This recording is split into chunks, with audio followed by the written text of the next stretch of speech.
万历47年的萨尔浒，大明丢了锐气；天启6年的宁远，大明守住了最后一口气。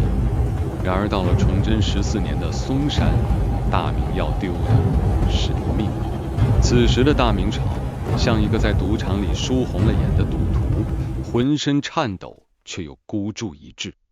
他手里只剩下最后一把筹码，那是由13万关外最顶尖的精锐组成的钢铁洪流，以及号称老成谋国的国柱洪承畴。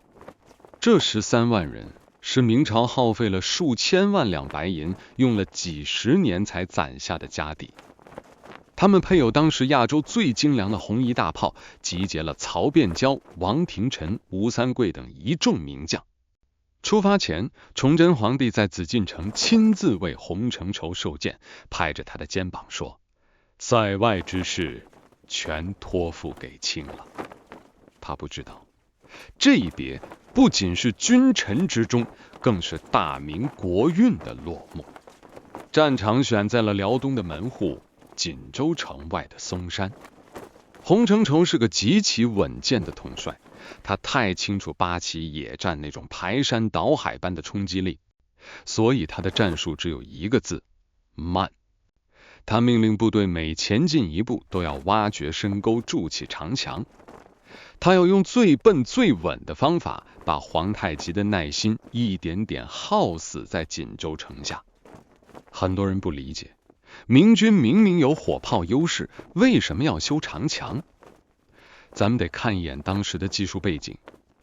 那时候的红夷大炮威力惊人，但弱点是极其沉重，且填装一次需要数分钟。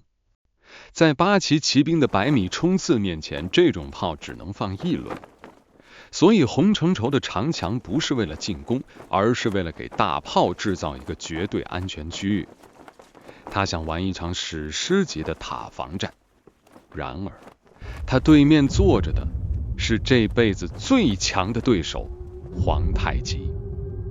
皇太极没有急于进攻，他像一位冷酷到极点的棋手，反向在明军阵地的外围挖掘了更深的战壕。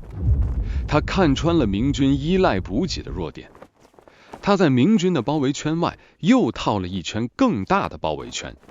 这种围中围的死锁战术在世界战争史上都极其罕见。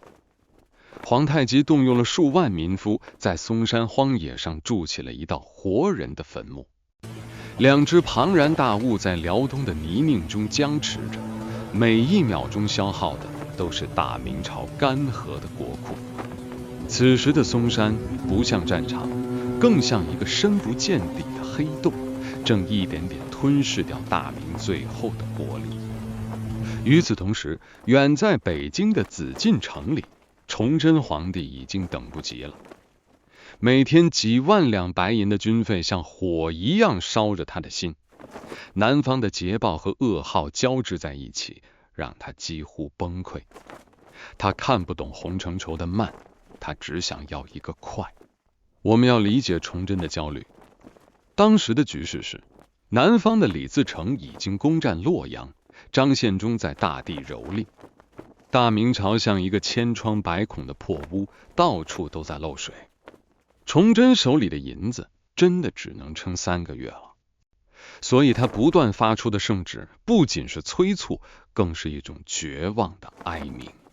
他想在南方的火还没烧进京城前，先在北方搏一个奇迹。这种以国运搏一晚的赌徒心态，让大明在最该耐心的时候选择了自杀。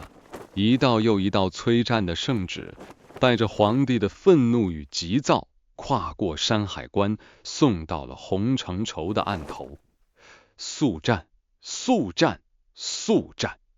这些圣旨表面上是华丽的金色丝绸，实际上是赐给洪承畴的一条白绫。